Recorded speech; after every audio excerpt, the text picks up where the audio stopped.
Conéctate con la ESAP desde Cali en la COP16. Paz con naturaleza.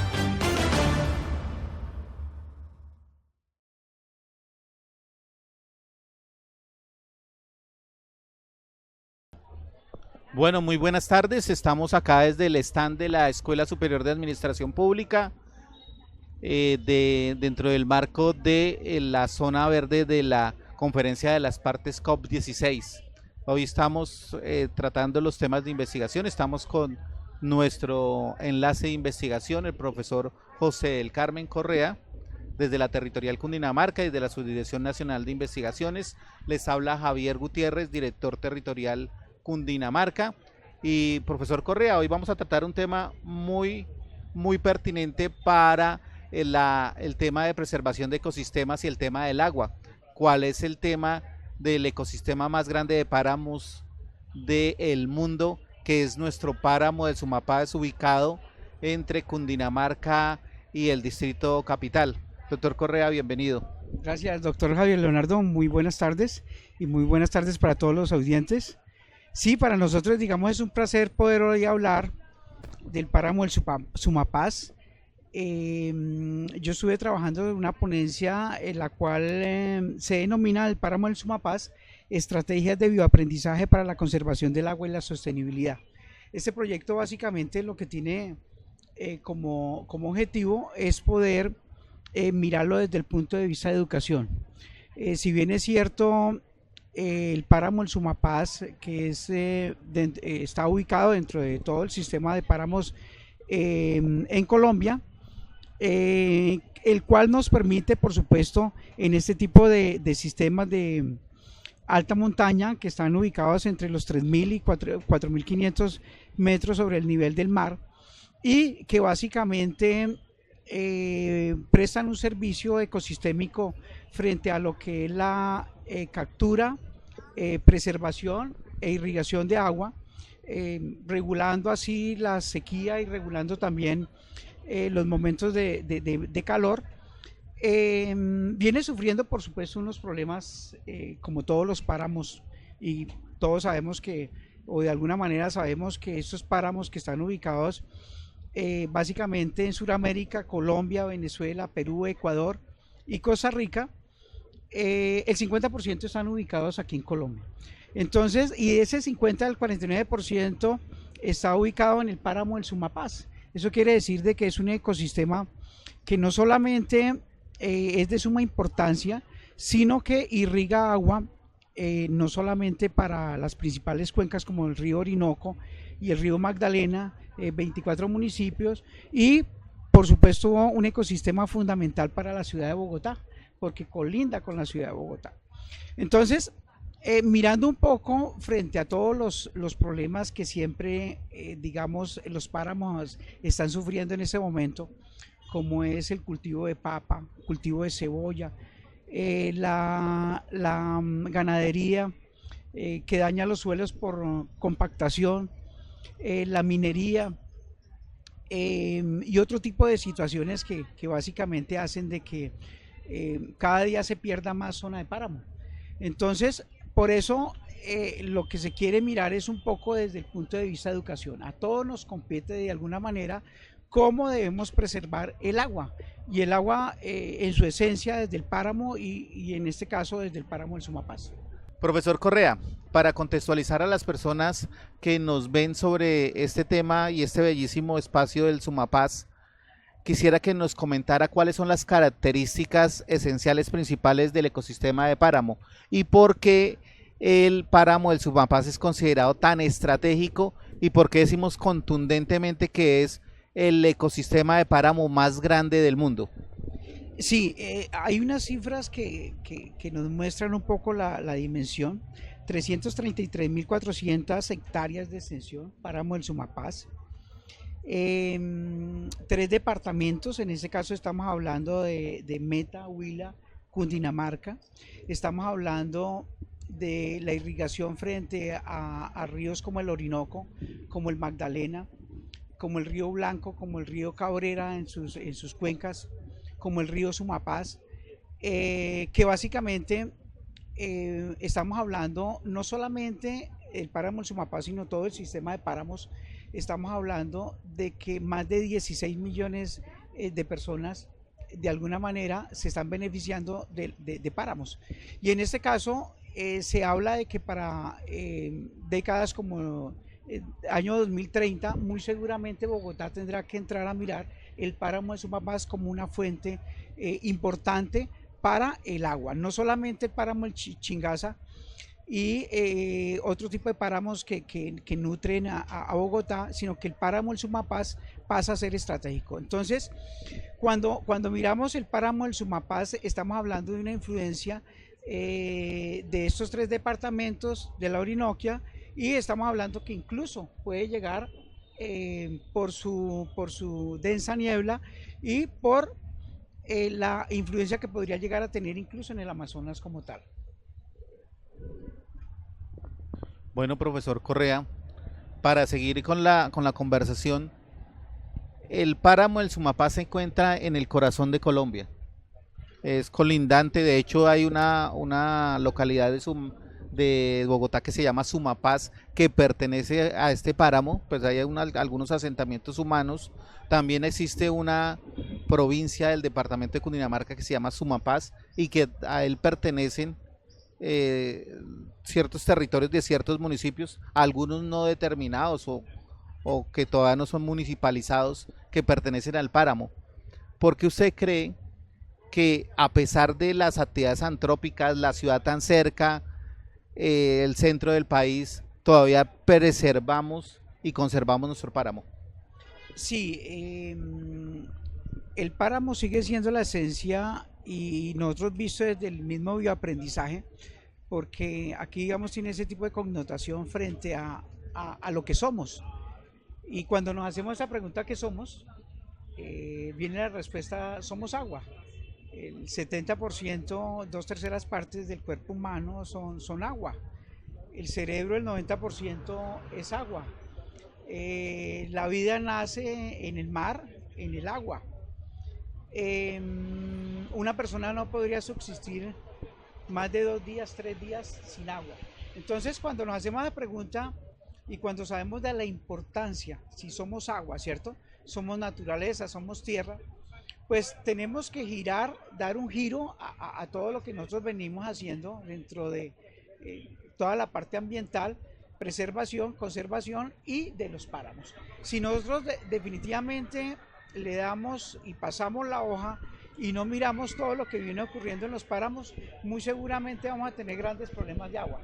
Colombia siempre ha sido uno de los principales países que ha tenido una buena cantidad de agua dulce. Miremos cifras un poco, en el mundo el 97.5% del agua está en los océanos, solamente el 2.75% se encuentra en agua dulce.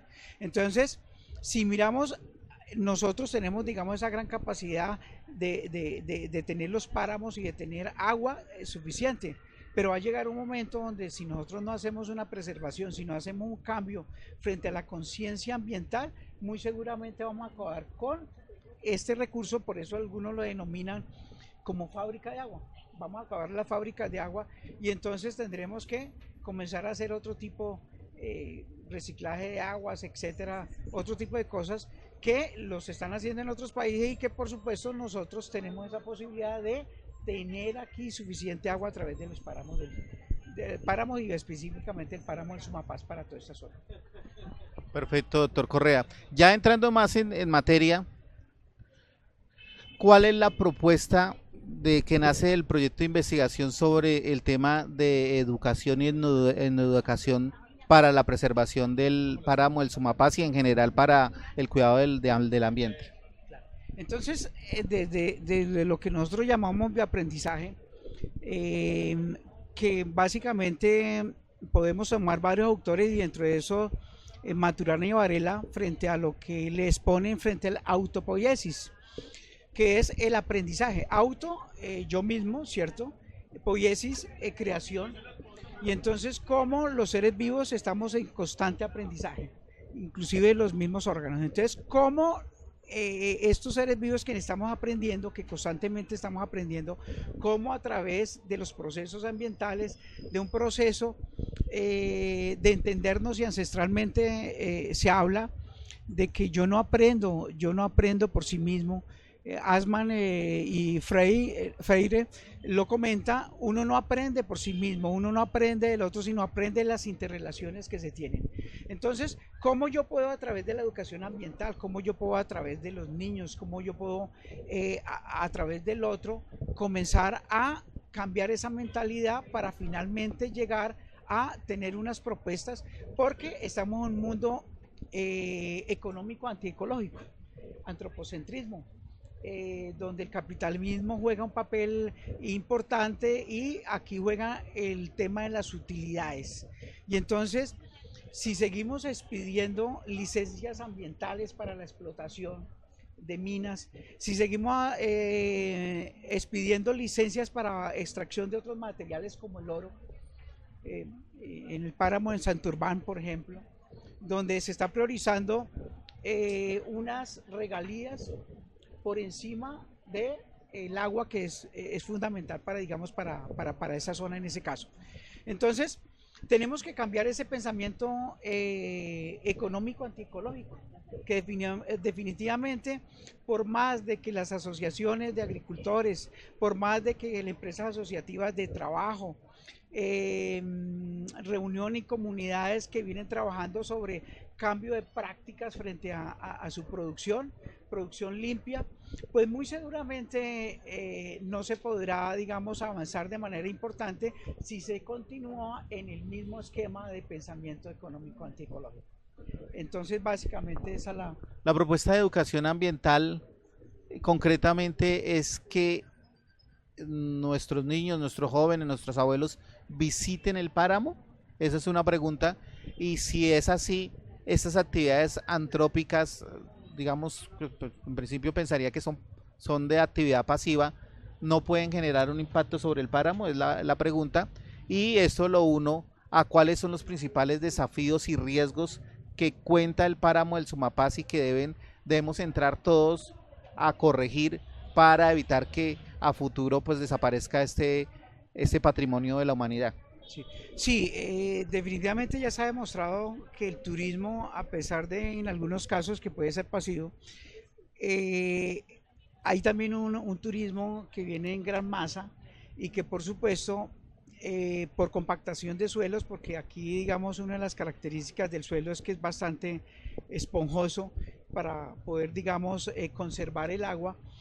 Y entonces el turismo lo que va a hacer de alguna manera, si no es controlado, si no es manejado por parques naturales o por otro tipo de instituciones, en algunos casos asociaciones que vienen controlando también el manejo del turismo, pues básicamente vamos a llegar a lo mismo, de que el turismo también va a ser de alguna manera agresivo para los intereses del propio páramo. Más la famosa extensión, porque aquí también hablamos de la famosa frontera de cultivos, donde cada vez se corre más. Y entonces por eso encontramos siempre esa alusión de que estamos cambiando papa por agua. Y entonces después no vamos a tener agua para poder cocinar las papas. Entonces ese es uno de los graves problemas de esa expansión agrícola, que cada vez se sube más alto, y que en la parte alta entonces igualmente el turismo de alguna manera va a generar algún tipo de situaciones que van en contra de su preservación y conservación. Muchas gracias, doctor Correa. Recordemos que estamos desde la bella ciudad de Cali, capital del Valle del Cauca, de nuestra querida Colombia, en el marco de la COP16, acá en la zona verde, donde tenemos el stand de la ESAP, hablando de los ecosistemas de páramo y hablando específicamente del tema del páramo del Sumapaz. Recordar que la Territorial Cundinamarca viene haciendo unas tareas de investigación importantes relacionadas con el medio ambiente. Uno de ellos es la política pública y cómo ha contribuido o no a los objetivos de desarrollo del milenio en su época y objetivos de desarrollo sostenible. en municipios pequeños, en municipios grandes. Ahora tomamos el abordaje de municipios de segunda categoría. Y otro también muy importante, que es el ordenamiento territorial alrededor del agua. Son proyectos de investigación que van a tener un impacto importante sobre el tema científico y el tema de la investigación aplicada para mejorar la situación en la que estamos y la que hemos llevado en Colombia y en el mundo. Ya es hora de tener una muy buena reflexión, tener unos muy buenos aprendizajes, pero también decirle a toda la humanidad: basta ya y basta ya de acabar con nuestro ambiente, de acabarnos a nosotros mismos. ¿Qué reflexión podríamos tener respecto a cuáles deberían ser las actividades que debemos y el grito que debemos lanzar en este momento dentro del marco de la COP para preservar nuestro páramo? Sí, cada vez que hablamos de las reflexiones y frente a la concientización ambiental, se habla de que en la parte de espiritual, porque está muy ligado a la parte espiritual, entre más se trabaje la parte espiritual, mayor conciencia ambiental hay.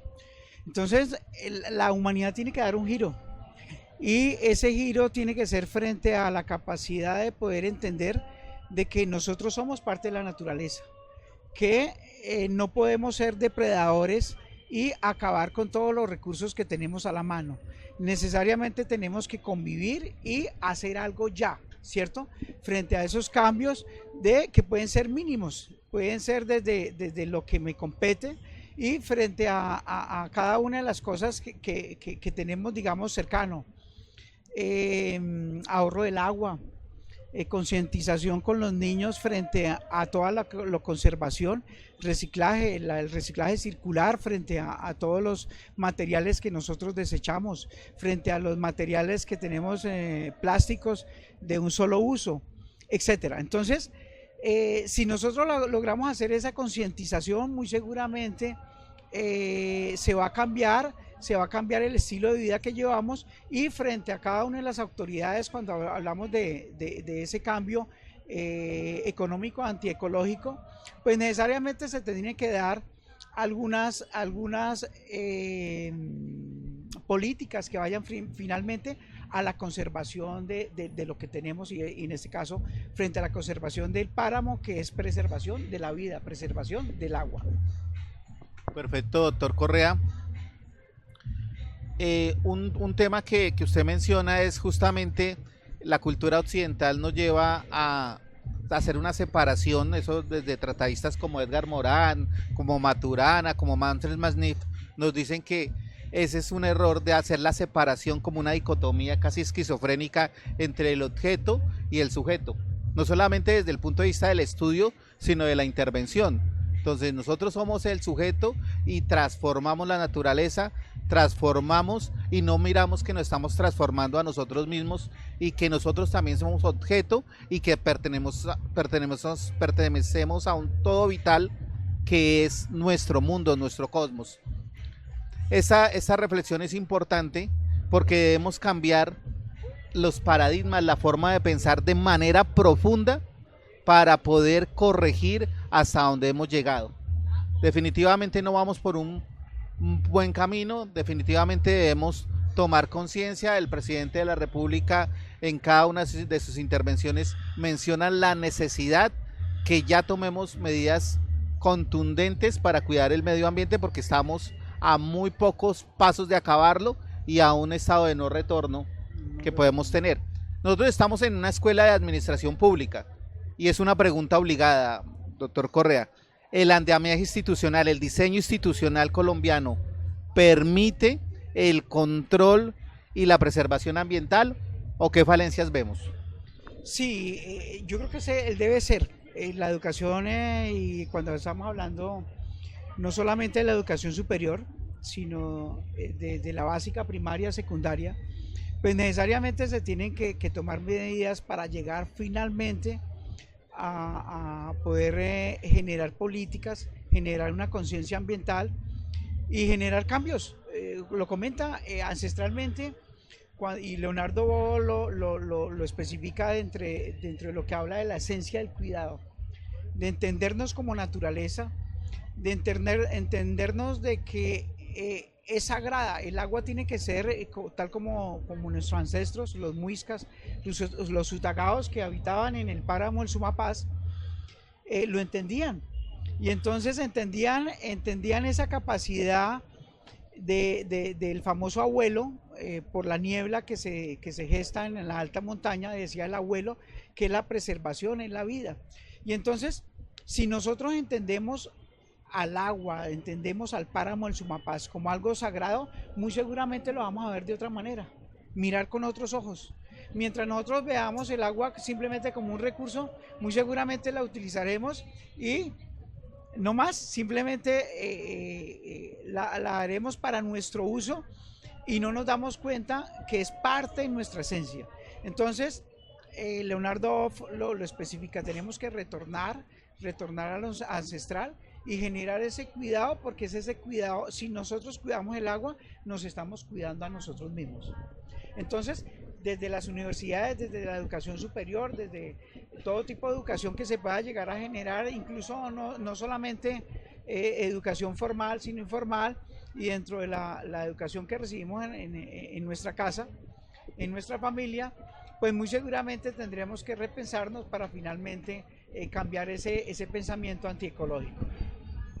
Doctor Correa, usted mencionaba el Sistema Nacional de Parques Naturales, que obviamente tiene que ver con la preservación y cuidado del ambiente y de aquellos ecosistemas, pero también confluyen dentro del diseño institucional las corporaciones autónomas regionales, las corporaciones de desarrollo sostenible, también encontramos algunas funciones descentralizadas en los departamentos y en los municipios, particularmente en los municipios. Entonces, pareciese que existe un diseño y una distribución adecuada de competencias y recursos para la preservación y el control del medio ambiente.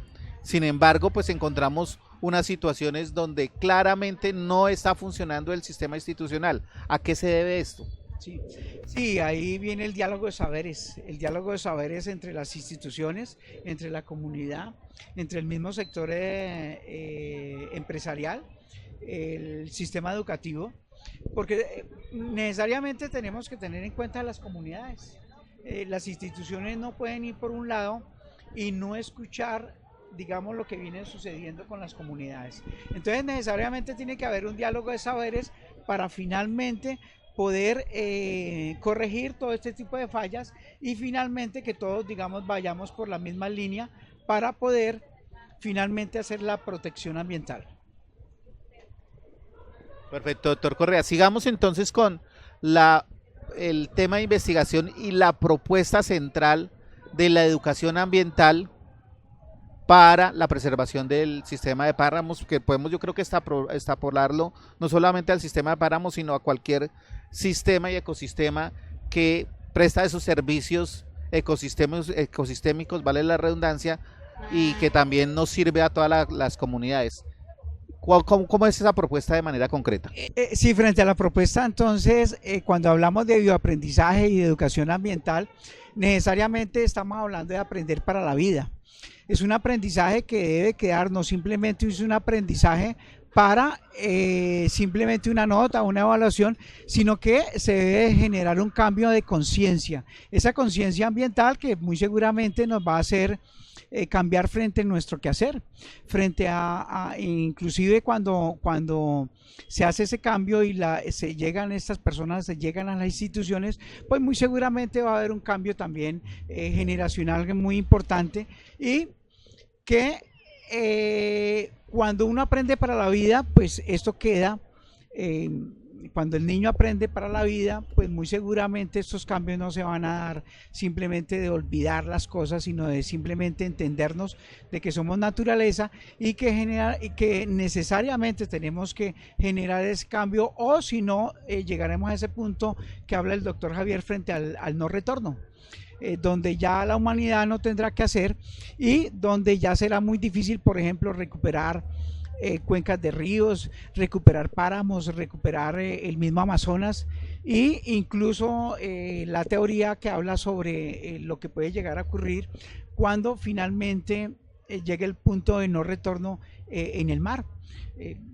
Se acabarán, digamos, las especies y será el comienzo de la pérdida de la humanidad, porque ya esos cambios de corrientes que en determinados momentos se están dando y que el mar puede llegar a morir por todo lo que nosotros venimos haciendo, pues muy seguramente ya la humanidad comenzará a repensarse y ya será muy tarde. Doctor Correa, definitivamente estamos en el gobierno del cambio, hablamos constantemente de cambio. Cambiamos nuestras actitudes, nuestras forma de actuar, de intervenir con la naturaleza, o definitivamente la naturaleza se encarga de cambiarnos a nosotros, y quizás de una forma muy drástica. Cambiar también es acabar. Quizás la naturaleza nos enseña una gran lección a nosotros como humanos, en el sentido de que estamos llegando a ese punto del no retorno, donde ya está comprometida seriamente, ya no las especies vegetales y animales, sino comprometida la especie humana. Ya entrando un poco también en materia de las características del ecosistema de páramo, específicamente del Sumapaz, mañana vamos a tener una charla con la Dirección Territorial Cundinamarca, también con nuestros grupos de investigación, el grupo de investigación CONATUS, en torno al tema de las políticas públicas aplicables al páramo del Sumapaz. Este abreboca nos sirve para hablar un poco más del ecosistema como tal. ¿Qué especies de fauna y qué especies de flora son endémicas de este ecosistema específico? Sí, ahí los páramos vienen sufriendo una buena cantidad de pérdida y por supuesto hay una buena cantidad de especies endémicas. En ese caso estamos hablando de frailejones, estamos hablando de gramíneas, estamos hablando de otro tipo de especies que muy seguramente pueden llegar a no ser endémicas, sino que pueden llegar a desaparecer. En la fauna estamos hablando del oso de anteojos, estamos hablando del tigrillo, estamos hablando de la danta, estamos hablando de otro tipo de especies que son fundamentales para el ecosistema como tal y que muy seguramente están en peligro. Cada vez pues vemos más estas especies, menos las encontramos en los páramos, y se cree que pues los que más sufren son aquellos animales como los mamíferos, que por su tamaño difícilmente ya podrán llegar a encontrar un sitio donde fácilmente se puedan proteger. Entonces, este tipo de especies que son un poco más grandes, muy seguramente les queda más difícil de su preservación.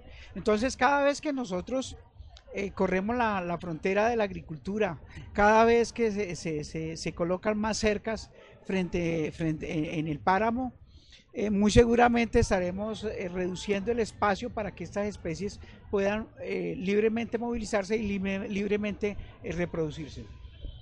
Doctor, ¿existe un cálculo de cómo va retrocediendo esas fronteras y ese ecosistema de páramos año por año? ¿Existe una estadística sobre el particular? Es posible, yo tengo algunas cifras, pero básicamente cada vez que nosotros hablamos de ese tema, año a año se viene corriendo, digamos, esa frontera. En el caso, por ejemplo, del páramo del Sumapaz, que estamos hablando de 344.000 hectáreas, pues aquí tenemos que tener en cuenta que solamente una parte es protegida. Y entonces, por más de que vengan haciendo algunos tipos de políticas y de manejo de conservación, tenemos que tener en cuenta que solamente una parte de los páramos están protegidos. Y entonces, si están fuera del sistema, muy seguramente estas empresas que vienen trabajando, estas comunidades que vienen sembrando, que vienen generando ganadería en la zona, muy seguramente se van corriendo y van reduciendo finalmente a esas cifras que solamente, digamos, están en preservación y que están manejadas por parques naturales. Perfecto. Seguimos acá desde nuestro stand de la Escuela Superior de Administración Pública. Seguimos saludando a nuestra comunidad universitaria, a nuestra comunidad de nuestro departamento del Valle del Cauca y de toda Colombia, y por supuesto a nuestro departamento llamado Departamento de Cundinamarca. Un saludo a los compañeros de la Dirección Territorial Cundinamarca, a nuestros docentes, a nuestros estudiantes y al cuerpo administrativo. Recordar también que mañana vamos a seguir trabajando el tema de las políticas públicas aplicadas a nuestro ecosistema de páramos, derivado de una investigación que ya llevamos varios años practicándola y ya también entregando algunos resultados. Específicamente quisiera que nos hablara sobre el tema del encuentro regional de investigación que giró y su temática principal era el ordenamiento territorial alrededor del agua.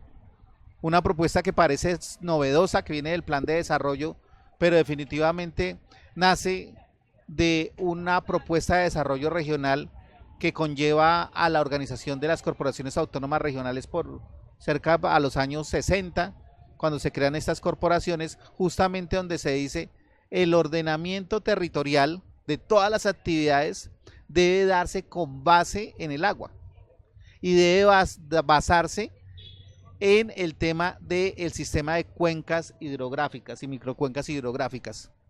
Entonces tuvimos un encuentro de investigación, ese encuentro de investigación con diferentes ponencias, diferentes paneles.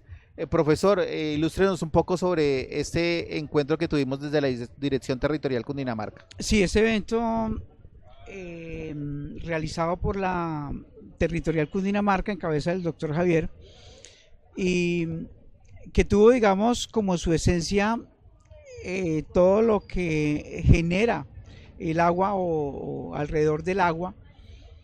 Se realizó en Fusagasugá 7 ponencias de diferentes temáticas, mesas de trabajo con personas asistentes que hacían parte de comunidades interesadas en todo el tema alrededor del agua, que finalmente dio como unas conclusiones, digamos, bien interesantes, porque es un evento que antes del COP, digamos, ya se había repensado y se generó por parte de la territorial, pensando precisamente en todo el tema del agua, todo lo que genera la región, el estar ubicados en Fusagasugá y estar ubicados sobre el páramo del Sumapaz, sobre las incidencias ecológicas que puede llegar a tener el cambio climático y que por supuesto afecta al páramo del Sumapaz, y frente a todos los problemas que se vienen generando en el mismo páramo.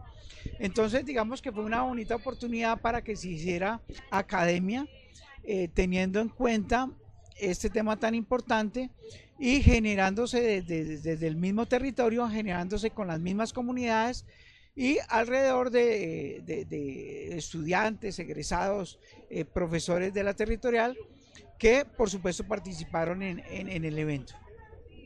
Perfecto. Decirles que vamos a tener, ya tenemos listas las ponencias, estamos en la etapa de revisión justamente para tener una publicación que se llama así, el ordenamiento territorial alrededor del agua, donde retomamos todos estos tópicos de las ponencias y de las relatorías que se practicaron en este encuentro regional de investigación, para que quede a disposición de todos los investigadores, de todas las personas que quieran ilustrarse alrededor de esta temática, porque definitivamente también es un error que la investigación científica no se divulgue y no se divulgue de la mejor manera. Debemos hacerlo llegar cada vez más a las comunidades y en los canales y con los códigos adecuados. Importante lo que usted mencionaba, el encuentro fue académico con académicos, reconocidos investigadores, pero también se hizo una invitación a las personas que vienen trabajando por el medio ambiente, los colectivos que estuvieron presentes, todas estas personas que trabajan día a día desde la parte comunitaria y que deben enlazarse con la academia para generar este desarrollo armónico, este desarrollo sostenible que tanto necesitamos en estos ecosistemas, pero también en todo el país. Profesor, una pregunta obligada. Desde la COP se ha entrevistado al doctor Alfred Ballesteros sobre el tema de la Corporación Autónoma Regional, creo que al gerente del acueducto, a la gerente del acueducto sobre este tema en medios nacionales, y hay una pregunta obligada. Cundinamarca, su sabana de Bogotá y Bogotá, que como usted dice, puede representar más de 12 millones de habitantes, está en riesgo inminente de quedarse sin agua? ¿Cuál es su lectura sobre el asunto? Sí, en el caso de Bogotá y en el caso de la región, ya se comienza a hablar, por supuesto, de problemas de agua. Y entonces ya hay una mirada y Bogotá ha tenido varios proyectos, no solamente para poder preservar agua y poder, digamos, utilizarla para Bogotá, sino que otro tipo de proyectos hidroeléctricos de los afluentes del páramo del Sumapaz. Entonces hay una mirada por parte de Bogotá. Se cree que para el año 2035 muy seguramente tendrá que dar ese viraje y comenzar a mirar al páramo del Sumapaz como una fuente de recurso de agua. Entonces pues es muy importante que desde ya se comience a mirar con las comunidades, que se comience a mirar cómo sería este tipo de proyectos, porque muy seguramente van a cambiar absolutamente toda la situación frente a la región central del país. Entonces, cuando Bogotá decida definitivamente comenzar a tener esa mirada sobre el páramo del Sumapaz como fuente, muy seguramente estará en peligro no solamente este tipo de afluentes, aquí para abajo, en lo que conocemos de los afluentes que nutre el páramo del Sumapaz, sino que tendría que repensarse también toda la parte de la capacidad de agua. Entonces, hoy en día, por supuesto, ya hay problemas de agua, pero podríamos llegar a tenerlos más complejos en el momento de que ya no tengamos nuestras fuentes hídricas, digamos, totalmente naturales como hoy en día. Sí, si nos parece poco el tema de un racionamiento de 1 o 2 días, cada 15 días, cada 8 días, ¿cómo será cuando esa posibilidad se invierta y tengamos solamente la posibilidad de 1 día o 2 días a la semana o cada 15 días de agua? De agua. Ahí es cuando nos tenemos que, ya debemos estar pensando en esto. Parece que nos sorprende, lo que realmente no sorprende es que la gente no se sorprenda de cómo estamos y cómo no tomamos medidas en el asunto. Agradecemos al profesor Jorge Iván Bula, nuestro director nacional de la Escuela Superior de Administración Pública, por posibilitar la participación de la escuela en este importante certamen, por posibilitar también que acá estén nuestros investigadores, la comunidad académica reflexionando sobre estos importantes tópicos en un stand muy bonito. Estamos prácticamente al aire libre, allá se escuchan, no creo que si de pronto se escucha a través del micrófono, la chirimía, las cantadoras, un ambiente muy alegre. Vemos pasar a los indígenas, a los jóvenes, a estudiantes, etcétera. Todavía estamos a tiempo para que las personas que no han visitado la COP, que no han visitado la zona verde, se acerquen y la visiten. Una última pregunta. Pareciese que en el tema de ambiente nosotros generamos muchas fronteras y el ambiente no conoce de fronteras. Entonces la frontera entre un municipio y otro, las competencias entre una entidad y otra, el páramo del Sumapaz está repartido, usted lo menciona, entre el Huila, entre Cundinamarca, entre Bogotá, y ha aflorado, pues, existe la proliferación de los esquemas asociativos. Particularmente en Cundinamarca tenemos la RAPE, que une el departamento con otros departamentos del país, de la región central. Tenemos la región metropolitana naciente y el proceso de estructuración, y también tenemos, particularmente en el Sumapaz, la provincia administrativa y de planificación del Sumapaz. ¿Cómo estos esquemas asociativos pueden ayudarnos a diferenciar y a quitar un poquito esas fronteras institucionales y a que todos trabajemos sin distingo en la preservación del ambiente? ¿Será que estos esquemas que prometen tanto sí podrán lograr ese cometido?